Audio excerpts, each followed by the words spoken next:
This is the Silver and Black Today podcast, your source for Raiders news and information. Now, here's your hosts, swaggering boisterously. Happy Wednesday. This is Scott Gulbransen with Silver and Black Today, and we are here, myself, with Hayden Nadolny, who joins me from Adelaide, Australia. Hayden, how you doing today? I'm doing great, mate. How you doing?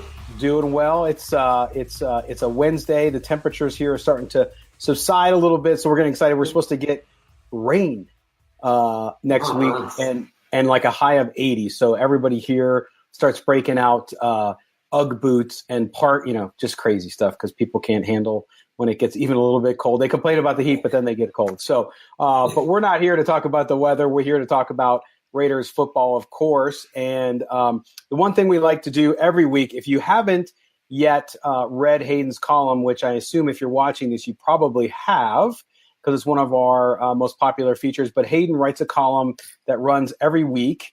It's called Any Given Monday. And Hayden kind of goes through a little bit of everything about Raider Nation and what's happening with the Raiders. And of course, with an 0-3 start, not exactly the exciting stuff that people want to talk about because, hey, when you haven't won a game, it's hard for Raider Nation to be excited. But in this week's column, Hayden talks about that 0-3 start. And Hayden, the one thing you brought up at the beginning, and I was kind of waiting for someone to do that, and you did, which was to talk about what Paul Guenther said before the season started, right? And he said, we'll know what kind of team we are after 3 games. So here we are. The Raiders, again, lose a game in the fourth quarter in the second half down in Miami last week after doing the same thing on the last play of the game in Denver the week previous.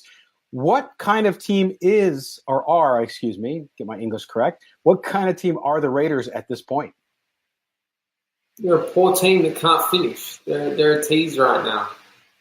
Everything suggests that they should be better if you look at the numbers that they're producing in terms of the yardage gains, the times they're getting into the red zone. They're just really not converting the production into points. And at the end of the day, that's what you need to do, and that's what separates the good teams from the bad teams. And they're also getting too many turnovers. It's that simple. Derek Carr has thrown 5 interceptions in his first 3 games. That's unacceptable. I mean, you extrapolate that over a full season, you're looking at nearly 26, 27 interceptions in 1 year. You can't have that. It's that simple, especially when you consider that he's only had 2 touchdowns on the year. And they've only scored a total, I think the first 2 games they didn't hit 20. Last week they hit 20 points for the first time. It's not enough right now. They're not scoring enough points because they're not efficient in the red zone. Right. And that's the one thing, too, that I'll say is that there's a lot of folks who have been very critical of Derek Carr. And some of that criticism, in my view, is absolutely dead on. And you mentioned some of the things when we came on about mistakes in the red zone, particularly turnovers, right? At the same time, I think some people look at it and instantly, as Raider Nation, because it's so passionate, tends to do, is go from, okay, Derek Carr's not playing well, he's not getting it done, to we need a different quarterback. I'm not there yet, right? Like I think most level-headed folks are not there yet. He's got a lot to prove, certainly, and he has contributed to this. But this is a multifaceted issue, isn't it, Hayden? I mean, it's not just the quarterback play. It's not just not having the pass rush where they want it to be. There's a lot of things that need to be improved here before this team's going to find any consistency whatsoever.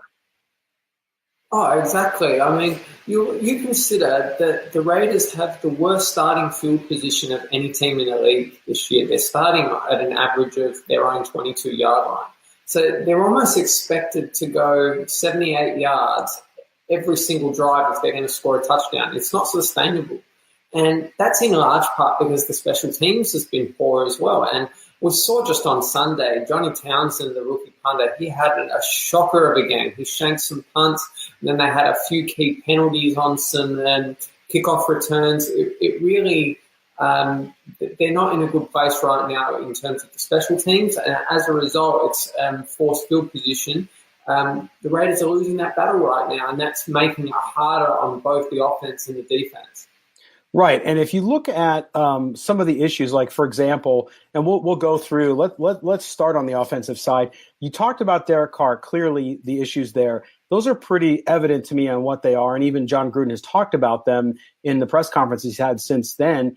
But what else? To me, one of the things that the team continues to concern me around is the fact that the offensive line play, while good in areas and good at times, is suspect in other areas. I mean, there's some consistency. Even Kelechi Osemele has not played up to the level I think he's capable of. And so are you concerned at all with that offensive line and where it's at right now?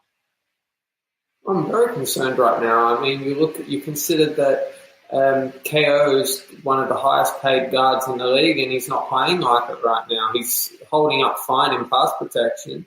But as a run blocker, he's supposed to be that more right up the middle to help out Colton Miller on that left side and to pave the way for Marshawn Lynch coming on that weak zone. And he's not doing it right now. He's really struggling in the run game. Ronnie Hudson and Gabe Jackson are doing an okay job, and I really do believe that Colton Miller is the future at left tackle for the Raiders. I really think the Raiders have struck gold there. In terms of the right tackle position, they're going to need some help because it's obvious that Donald Penn's not the answer.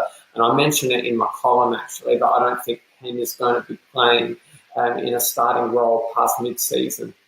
But realistically, they need to get things sorted. Whether they can get that sorted this year, I'm not so sure. Yeah, and that's the one thing I've said. And in fact, I was talking to a Raider fan today, and I told him what I said on our radio show several months ago. I said, this season is going to be highs and lows. Now, clearly, no one expected the low to be so low so quickly, meaning 0-3. But at the same time, maybe I'm just the eternal optimist, but I look at it and say, geez, this team, if it had just finished in the fourth quarter a few times and hit on a couple key plays, didn't commit huge turnovers at certain times, they could very easily be 2-1. So it's a fine line between 0-3 and 2-1. But is it time yet, Hayden, to push the panic button? No, definitely not. It's way too early right now. I mean, like Gruden's got a 10-year deal. So any reason to panic right now is ill-advised. The only reason that anyone would panic right now is if the expectation was that this team was going to win a Super Bowl. And I don't know about you, I certainly didn't think they were going to win the Super Bowl. I was hoping for a 9 or 10 win season, and that was being optimistic. I thought realistically 8 wins was a good goal to have, and I still think they can get there if they somehow manage to pull themselves in that fourth quarter, because it's not like they've been playing bad. It's just when that fourth quarter comes, they capitulate. And if we go back into the past Raider teams that we saw, the bad 3-13 teams, or the 4-12, the 5-11s, the teams that we saw under like Lane Kiffin, Art Shell, North Turner, those guys weren't even competitive going into the fourth quarter. They were struggling just to put a first down together. So you contrast that into what the Raiders are doing now. They've been leading practically for the first 3 quarters of every game this season, and they just haven't been able to finish. They'll be able to figure it out. There's no need to worry about that. They're going to figure it out long term. And once they put it all together, this is going to be a really exciting team because the foundations right now are in place such that the young players are the ones that are going to be driving this team forward. As much as there are so many veterans on this roster, it really is led by some young players. Right, and I think that's the issue here too, is I know that some people, particularly the folks maybe up in Oakland, who know that the team is leaving, want so badly. I mean, everybody wants to win, let's face it. I mean, that's what this game is about. At the same time, when you have a team about to leave, and John Gruden said it. He said, I want to win for Oakland before we leave Oakland. And I think even Mark Davis has said that, and they've been very consistent about that. At the same time, you also have to build for the future. This team is going to have a bright future because you saw the Forbes ranking. You saw the value of the team go up just based on the Las Vegas move and the stadium and the increased revenue and all the things that come along with that. And then the practice facility, which we're going to have a story tomorrow on the website at silverandblacktoday.com about the practice facility. Those types of things are important. And so you have to be able to build for the future. You can't just go for the now. Now, if we talk about one last thing on the offensive side, and that is, of course, the wide receiver core, Amari Cooper, Martavis Bryant, Jordy Nelson. Jordy Nelson finally had a breakout game against Miami, although I felt they went to him very early and then it kind of fell off as things went in the second quarter and into the third quarter before they got him involved again. But this wide receiver core, Amari Cooper, I thought got criticized too excessively by some after this week. The bottom line is there was good coverage on him throughout the Miami game. And in any game, doesn't matter if it's Jerry Rice, doesn't matter who the receiver is. If you have a good defender who has a good game, it doesn't mean you're going to get as many targets as you had to. That's why Martavis Bryant and Jordy Nelson had to pick up the slack as much as other. What do you think about this group and how they're starting to perhaps gel, even though it's been inconsistent? You like the makeup of this? You like the way it's looking through 3 games? I think it's a work in progress. I'm not sure yet. I'm not sold on the group as a unit. Mm-hmm. I think that Jordy Nelson was, as much as he had a good game on the weekend, I think if that's Amari Cooper in his place, lining up in those same positions, Cooper is taking that first one to the house. And on that streaks play where Jordy Nelson got caught from behind, Cooper's also taking that for 6, and they didn't get any points on that drive. Yeah. So I'm not so much sure if it's Jordy Nelson on the weekend that was putting in a good performance as much as it was Gruden scheming him open. But I mean, let's wait and see. We've only seen 3 games. It's still very much a work in progress. But at the end of the day, the passing game isn't. It's not going to be the focal point of this offense. The focal point is Marshawn Lynch, and it's getting the run game going. And they were able to get the run game going this week. Lynch was fantastic. Oh, yeah. Well, and that's the next point I want to do before we move on to the defense, and that is Marshawn Lynch continues to amaze. He continues to drag defenders with him. Every time he touches the ball, it to me, it shows a violence and a desire to win and to do what he needs to do to help this team win. And I've been just impressed overall with how he's run. Again, though, I think that the number of carries that he's getting, I don't know why it tends to fall off, especially in the second half. Marshawn Lynch doesn't look tired. He doesn't look like he has any issues, but I think they need to continue to pound the rock with him, as John Gruden would say, and get him more carries. Do you agree? 100%. He needs to get more touches. I think that they tried to get a little too cute on the weekend, throwing that deep ball to Martavis Bryant in the back corner of the end zone. But they needed to keep pounding the ball with both Lynch and Doug Martin because they were killing him on the run.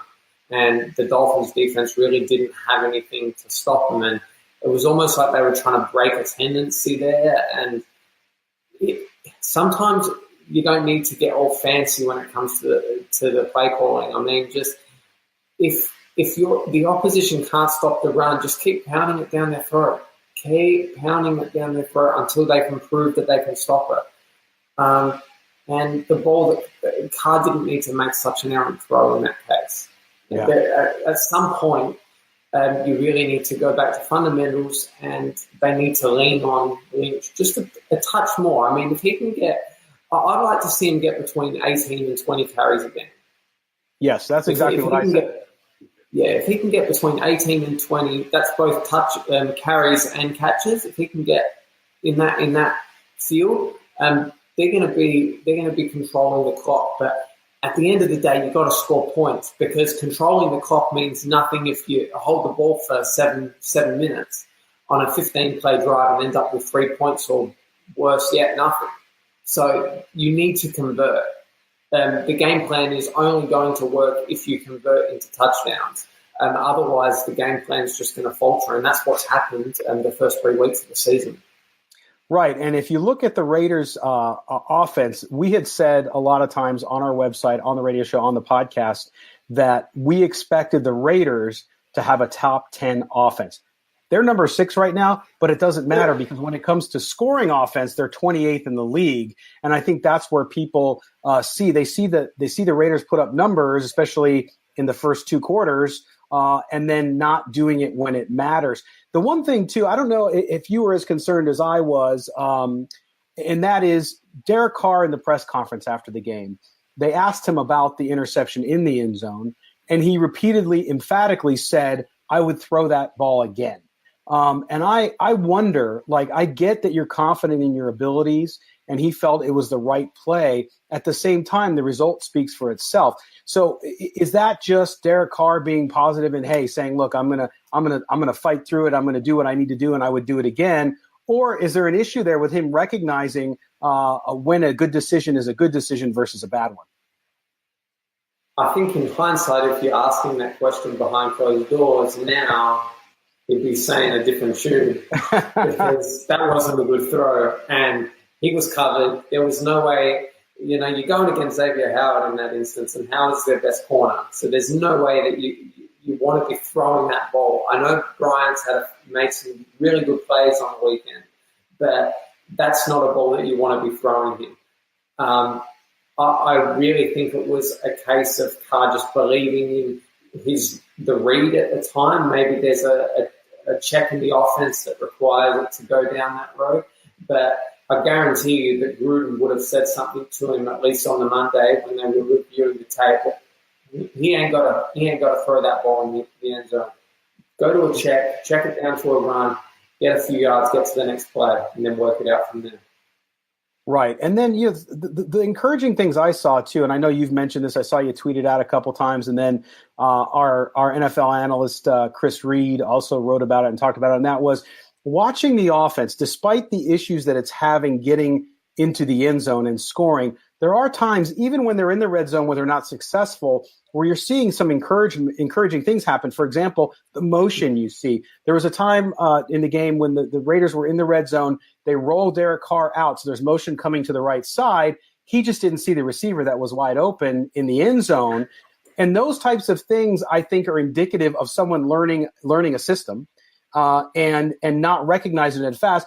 And you can say, hey, he's not an elite quarterback. Some people do say that. And that he's not seeing the receiver. It's easy to say that when you're sitting at home with a beer in your hand watching it on TV, but when you're running that offense on the field and you're becoming familiar with it, I still think you're going to see it where he'll execute it beautifully. And then other times, like the one I'm using as an example, he's going to miss it just because that familiarity, that idea of just being in a rhythm and knowing it like the back of your hand, it takes time, and it's not going to be 3 games.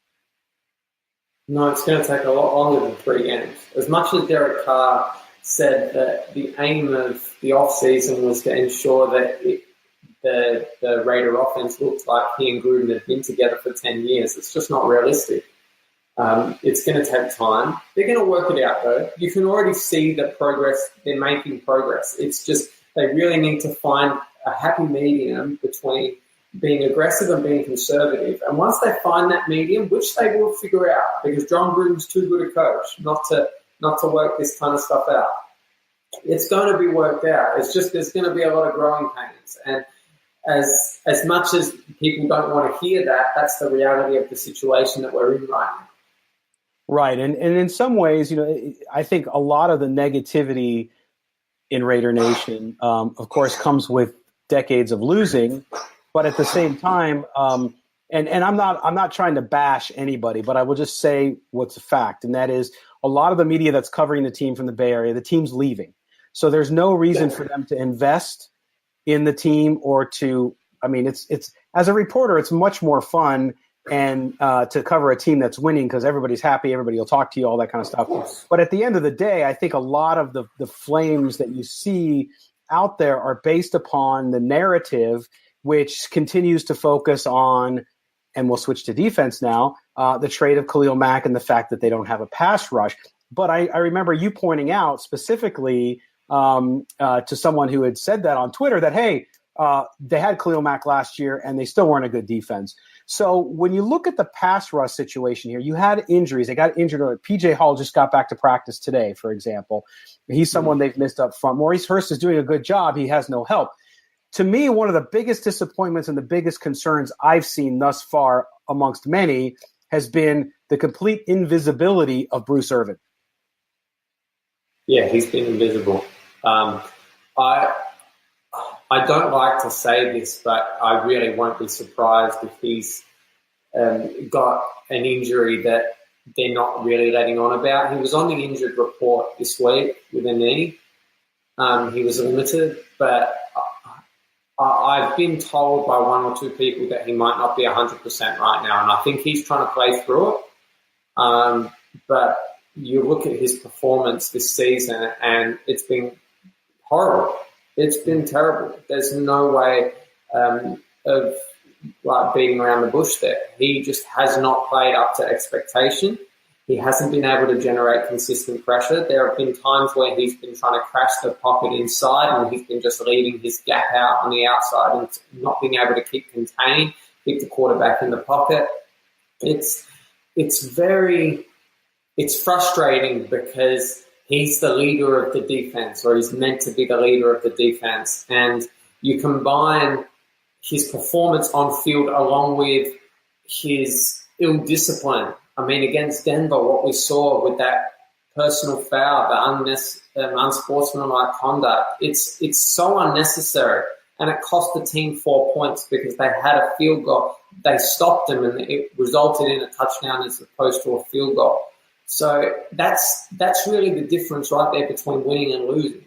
So he needs to get his act together. He needs to work things out. Once he gets healthy, because I'm going to say I'm 99% sure he's injured at this stage, that they'll get a better Bruce Irvin. But even right now, the production that he's delivering is not up to par. And I would go as far to say if he can't increase his performance over the coming weeks, I'd bench him and put him inactive for the next couple of weeks to get healthy. Get healthy, yeah. Because that way you can have a healthy body that's going to actually be able to produce the effort required to generate a pass rush.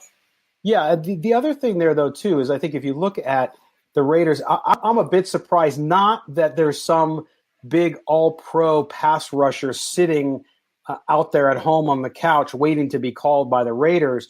But you mentioned in your column, and I agree with you, that I would be shocked if we didn't see them go outside and go get somebody. Now, they made a couple signings, obviously, a couple weeks ago when they had the injuries. But there are some players that are intriguing out there. If we see much of the same this week, what do you think the odds are that they go out and they make a free agent signing next week? I thought they would do it this week, in all honesty. I really did think they pulled the trigger on Junior Gillette, which is the guy I mentioned. He's been lobbying. Yeah, he's been lobbying, right? Exactly. And I think it comes down to a case of, look, you've already got so many vets on the roster. You know this team really isn't going anywhere in terms of they're not going to make the playoffs this year. So you have to ask yourself, do you really want to be signing another veteran who, okay, they might improve the pass rush a little bit, but at the same time, are they going to be taking snaps away from someone like Fidel Brown or an Arden Key? Like a young player who you sacrificing their development to get a tiny bit of increased production now? Or would you rather let the young guys go through their lumps and just deal with the consequences?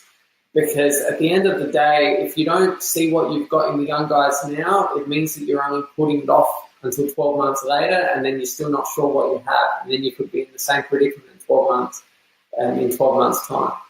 Right. And on the defense, I think the focus and rightfully so to a certain degree on the lack of pass rush, particularly pressures. It's not about a sack game to me. I mean, sacks are great, but if you can pressure the quarterback enough to disrupt, then that's going to work out for you.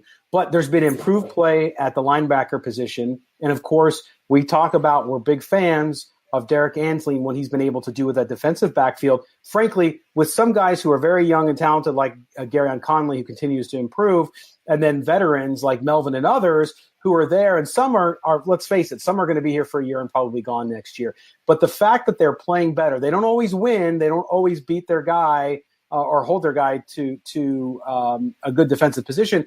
But, I'm seeing the positives where I think a lot of people are looking at the one huge negative on the defensive team and not realizing how much progress has been made under Paul Gunther. And, oh, by the way, how much more enjoyable to watch and effective that system is. Oh, the system is much more sound than anything the Raiders have had in years. It's that simple. It's more complicated, but at the same time, it's very, very, very sound in the way that it gets. It simplifies the defense for the players on that side of the ball, but it makes it hard for the offense to actually figure out what's going on in terms of the schematics and the coverages. And once they get the players to execute it, they're going to be a lot better. There's a lot of scrubs on that defense, as much as Raider Nation would like to think otherwise. There are a lot of players that aren't up to scratch, and they'll fix it. It's not going to be hard to fix. They didn't have enough time. I mean, I hate to go over it, but the 3 drafts that they had from 15, 16, and 17, it was not good enough. They didn't get any impact. That's right. Real impact players out of there. I think Gary McCollum might be in time. But the rest of those 3 drafts, defensively, they were a disaster. So you need to rebuild the team. And they're going to have $65 million roughly in cap space, and that's before you release a few guys. I can't see Bruce Irvin playing into the final year of his deal. He's on roughly $9.5 million. KO is on the hook for about at least 10. Donald Penn you can cut and you save about $5 million. So there's nearly $25 million there. You're looking at roughly $100 million when it's all said and done that they're going to have in cap space, plus 2 first-round picks this next year. They're in a good place to really rebuild it quickly. I mean, look what we saw in Jacksonville. They drafted a lot of defensive players with high first-round picks, and then they went out and signed some big guys. A.J. Boye, they also signed Calais Campbell, Malik Jackson. They really built that defense into a powerhouse, and now look at them. Yeah, no, that's right. And I think that, that's the issue here. And I don't, maybe because I didn't grow up a Raider fan, I was not like that, like so many Raider Nation who were, cradle to grave, silver and black. But I don't understand the negativity because I know they had everyone had excitement around John Gruden coming back. I get that. It was an exciting time, especially after last year, 1 year removed from such a great year that ended so horribly with Derek Carr's injury, to then go to last year where they completely fell apart, primarily, in my view, because of coaching and the inability to really come up with a cohesive offense and struggles on defense, too, with talent. But to me, the overly negative view of how this team is going, I just don't understand, Hayden, and maybe you can explain it to me, maybe you can't, what it is that people expected from this team, because to me, it was always going to be a transition year. And when you're starting over, then that's the thing people don't understand, especially when they sit there and they continually say, we need a new coach, we need a new quarterback, we need to do this, we need to do that. When you do that, you have to start from the ground level and build it up, okay? It takes time to do that. You don't go from a coaching staff that runs a system to a completely new system and it just clicks like that. Every once in a while that can happen. Very, very rarely does it happen. And so what I think you're seeing is growing pains, and it goes from top to bottom. The coaches are struggling too. I think some of the play calling at times has been suspect. And again, that's learning your personnel too. So for the coaches, they might call plays and then realize, well, geez, we're not there yet. And so we're going to shift and we're going to go back to something else. Do you feel like that Raider fans have just kind of got a little bit in front of their skis, so to speak? I think what's happened is it's a cumulative effect. So the Raiders really haven't been successful since their last year that they went to the Super Bowl. Back in 2003, they made the Super Bowl that year. So it's been 15 years. They've had one good season since then. That was in 2016. And everyone gets tired after year, and you keep losing, and it eventually wears on you, even when it's a new regime and you see the same results because people don't look at the way they play. They only look at the final score. When it's a loss, they're like, oh no, here we go again. And what people need to realise is that this team, even though they finished 12-4 in 2016, it's not the same 2016 Raiders. They're gone. Everyone thought that the Raiders, or a lot of Raider Nation, I should say, expected the Raiders to be back to that 2016 heights because they finally had an offensive genius back leading the team, and Derek Carr was going to be the MVP again, and Amari Cooper was going to look like a star. But there's a lot of players on that team that are no longer there. They're working in a completely new system. It is very, very different to anything that Carr has been involved in at the pro level. It suits him, though. They're going to be fine. But at the end of the day, when people have an expectation that John Gruden was going to be like that magic genie and he was just going to rub that genie bottle and everything was going to be fine, it doesn't work like that. And people are having a hard time accepting that because it really, at the end of the day, comes down to the simple crux of it is that people internally were wrong about their expectations. And whenever you're wrong about something, it doesn't feel good. No, that's absolutely right. And to me as well, even going back to 2016, Hayden, if you look at the Raiders season, and Michael Lombardi said this on our CBS Sports Radio show, that if you look at even that season that went so well for them at 12-4, there was also a lot of close games there that could have very easily gone the other way. So it wasn't like they were a dominant team that went out and really ran through that schedule and were pretty much unstoppable entering the playoffs. And of course, after the injury to Carr. So to me, that was almost one of those years that gets your expectations a little too high because you overachieve. And I think then they fall back last year. Yes, they shouldn't have been 6-10 if they could have gotten things together a little more offensively, especially. But they certainly were not going to be a 14-win season. I don't think you were going to see, even if Carr hadn't got injured and they went a little deeper in the playoffs, I don't see them winning 14 games last year. So to me, that's also an issue. It's like, look, let's be real about where they're at, be realistic that this is a growth opportunity, and you don't hire a coach for 10 years at $100 million so that you think you're going to turn it around in a year, to your point. Vegas set the line on wins and losses at 8. And that might even seem high now. It might be closer to 5-6. Who knows? We'll see if they can turn it around. But for those people, I saw a lot of people, 12 wins, 11 wins, and even 10 wins, like you had said, and Matt Gutierrez, who hosts the show with me, said as well. And I just thought that was a little too optimistic. And so now we see kind of Raider fans coming back down to earth on that one. And some of them, cursing the existence because of the slow start. Now, if we look at all of these growing pains and what's happening, I think to your point about watching the team, I think that's what fans, and I know it's hard. I'm not saying you have to be a big X's and O's guy or gal that wants to sit there and watch game film all the time like a lot of us do because we follow closely. But at the same time, you have to look for the bright spots. I mean, yes, when they come out, they script those plays at the beginning of the game, they go right down the field. They're not putting it in the end zone as much as they need to, but they're getting there. And so you would hope over time, like this week, I would expect them to improve on what they've done and hopefully finish a game.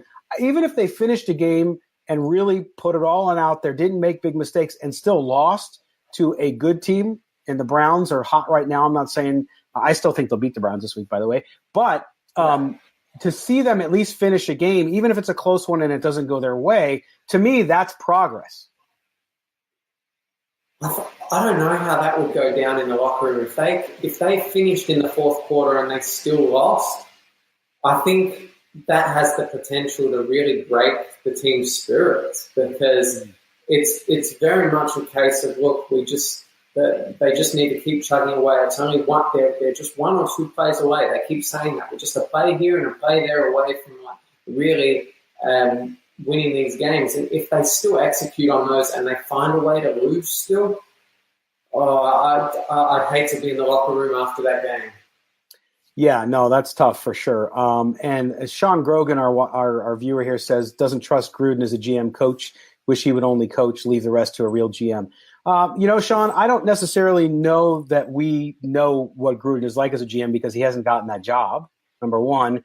And go to New England and tell me that a coach and a GM can't do a good job of both, because arguably Bill Belichick has done both and done them better than anybody. I can say that definitely from a coaching perspective, from a GM perspective, pretty close. So we'll see what happens. But Hayden, I know you got to leave.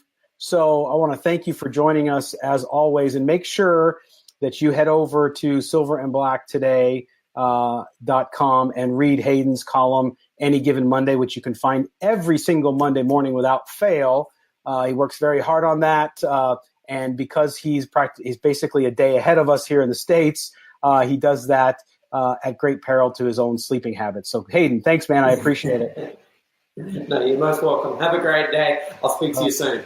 All right. Okay. Well, Hayden, thanks so much for joining us. And guys, the other thing, there was a couple questions that I wanted to answer while I still have you here as well. And again, thanks for Hayden coming on as well. But we had a couple questions about the stadium, and I know our good friend Corey Sanford, who always listens to the show and watches the show, has this question. Hey guys, your thoughts on reporter Raiders possibly looking at San Diego if they can't get lease worked out? San Diego has been a site that I always thought, and we talk about on the radio show quite a bit, about really the only other natural site on the West Coast that would make sense. It's sitting there empty with the exception of San Diego State, who plays their games there on Saturdays. The place is a dump, much like the Oakland Coliseum. So, but for 1 year, it would work. It's still NFL ready. Because up until 2 years ago, it was an NFL stadium, and it still is there. They would have to make some improvements to it. Now, a couple things. One is I reached out to a few folks in the Raider organization that I talked to back channel. One of them did not answer me at all. Maybe they're busy and they just didn't want to answer me. But that might say something there. The second person said that they were not sure, but they didn't hear anything officially.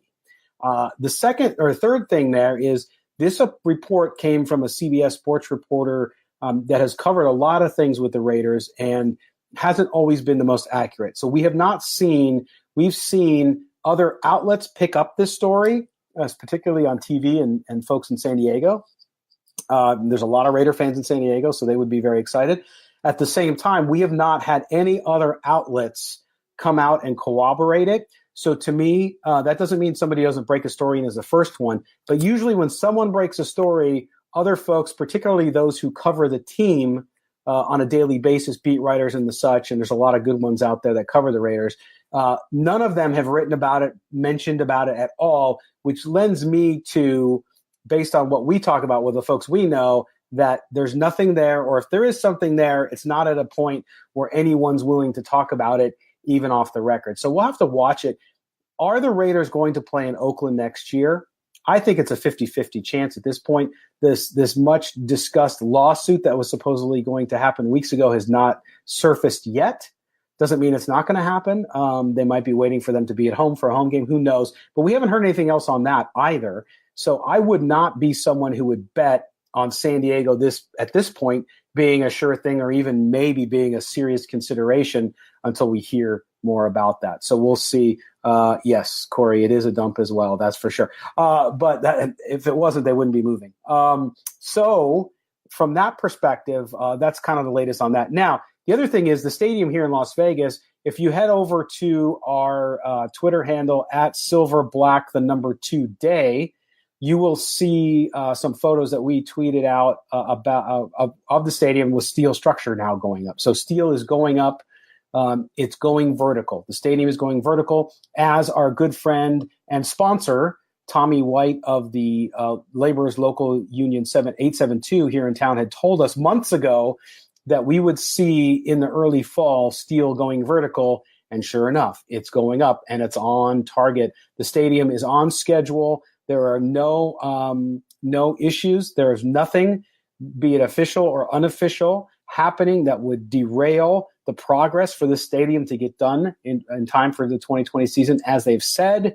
And even though the schedule is incredibly grueling, the weather in Las Vegas now is about to break, which means we're going to get down back into the high 70s, low 80s here, hopefully next week. We're supposed to get some rain next week as well. That's not great for construction. But with the weather getting better, they can now add a shift, which means they can actually do more and work longer hours because the heat will subside and people won't fall over from heat stroke and dehydration and all that stuff.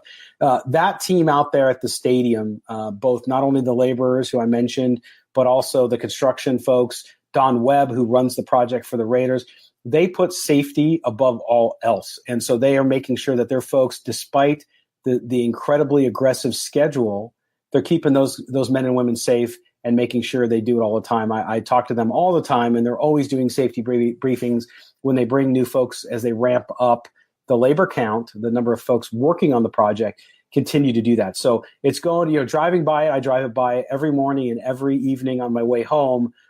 It's exciting. It's going up quickly. And if you also go on our Facebook page here, you will see from a couple of days ago, we posted an animation which will show you at every step of the way what the stadium will look like on a specific date. So you'll see what it'll look like in December of 18, January of 19, May of 19, and it really puts it together on how you're going to see it. So make sure you do that as well. But exciting times here in Las Vegas as we prepare for the Raiders. And again, the reaction we've had and not tooting our horn, just tooting your horn actually, and that is the reaction we've had to our radio show, which you can hear on Sunday mornings from 8 to 10 a.m. on CBS Sports Radio 1140 a.m. in Las Vegas. You can also stream it worldwide on the radio.com app. Download that on your Android or iPhone. You can also listen to it on your computer wherever you're at. We had a listener from Dublin, Ireland last week. So Raider Nation is truly international. And all those folks, you've been supporting us greatly, the radio show. People in Las Vegas are getting excited. Hockey season is starting, so our beloved Golden Knights are back on the ice, and so people are excited about that.